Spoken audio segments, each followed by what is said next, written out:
claim was put out by users of a social media platform, and now you're looking to book the tech company for what was carried on its website, on its platforms, on its handles. How and why do you believe that this action is not inappropriate? There is a provision or in the law that has been created to protect them. Unfortunately, we have this great champion called Twitter, freedom of expression champion, which thinks that we have outsourced, enforcing freedom of speech and freedom of expression in our country to them. We have not. India has not outsourced that to them. They chose themselves not to avail of the safe harbor by not complying with the very provisions of the law that they're seeking protection under. The simple fact is that unless you challenge a law and you get a stay order, you're supposed to comply with the law. Therefore, for Twitter to say that they don't want to comply, etc., that's not really an option. They have to comply with the law unless they are able to get a stay order from the court. Now, the second issue, of course, is whether how the government of India should react to this and what they should do, etc., etc. But what is very important to remember about the intermediary guidelines is that this protection of whether you are an intermediary or not, is not taken away by the government. It will be a determination by the courts. If the law is saying that, if you don't comply to the guidelines, then you become a media house yourself, then I think, if you become a media house and you're going to be responsible for everything that any user says, you will start thinking about what to allow and what not to allow. And that suddenly affects the freedom of speech, which, a platform like any microblogging platform, whether it's Who or Twitter, would want to defend. As much as I know, they have appointed somebody in the interim, and one of the problems which everybody is going to face is criminal liability. I think you can't take away the idea that India is not the only country dealing with disinformation and misinformation. Everybody is dealing with the same problems, everybody's trying to address these issues, but no country is trying to put criminal liability on employees of a platform. Very, very clearly, the intention of this government, they take decisions, they are the people who will decide what is wrong. And what is wrong for them is what is wrong against their government. If you talk about Twitter, a few days back, Minister told Twitter to take down 30 posts. You tell me what was wrong there.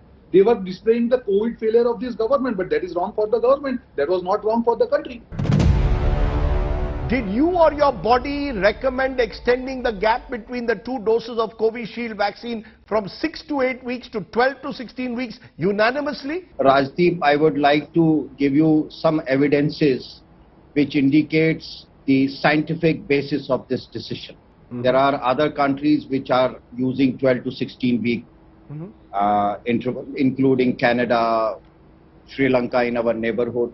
There are studies from North India, South India and other parts which have shown that those who are partially immunized with Covishield or fully immunized, that means 2 doses, the vaccine effectiveness remains very similar between the two. So the PGI Chandigarh study, which came in first week of June, showed 75% vaccine efficacy, and that covered the period of alpha variant, that is the UK variant. And the two, whether you were partially immunized or fully immunized, it was among health providers. The risk of hospitalization and death practically diminished, disappeared. If vaccine is in short supply, which it is, then I don't really think it makes that big a difference whether you give your second dose at 12 weeks or 16 weeks. This is based on an adenovirus, and adenoviruses are very immunogenic. So they will give very robust responses. The group of patients in the trial that were given the second dose after 8 weeks, whether it was 8, 10, 12 or more, actually had better effectiveness compared to those given it before. So there was science in the government decision, and it also made public health sense. And mind you, if it makes logistic and public health sense so that more people can have one dose and protection, that's also science. That's not science. If we are serious about preventing hospitalization, reducing the deaths, there is no other alternative other than decreasing the interval between 4 to 6 weeks.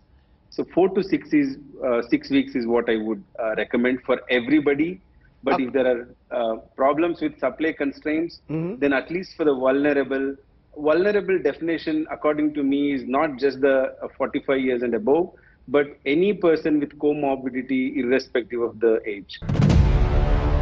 Arif, Adil and Mushahid have been arrested or are accused along with Parvesh. So there is no communal angle. Political parties tried to give it one. I am just asking Uttar Pradesh, are they trying to prove a point to Twitter?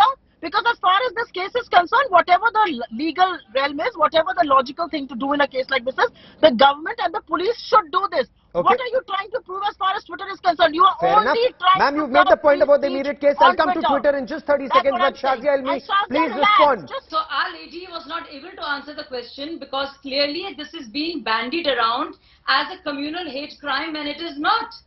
So whether it's a Hindu or a Muslim, if there is a brawl and people fight with each other and the accused are co-Muslims, why would you call it a communal hate crime? So that means any Muslim can get away with any kind of crime and say, oh, because I'm a Muslim, I'm being targeted, and the police should not do anything about it. And I know how many riots have happened during the Congress rule, during Mulayam Singh's rule, and Akhilesh's rule. And I want to say that again this color is being given by some journalists who should not be called journalists. They are anti-BJP propagators and activists. Twitter suspended Trump's account because of Capitol Hill rioting. And Twitter cannot suspend these accounts? What the government is challenging is that do Indian companies, IT companies operating in the US operate under the pleasure of laws of India or the US?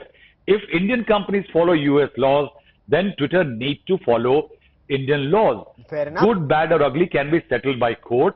The fact is, if there is a code for significant social media, what's the harm in appointing a compliance officer or a grievance officer or a nodal officer?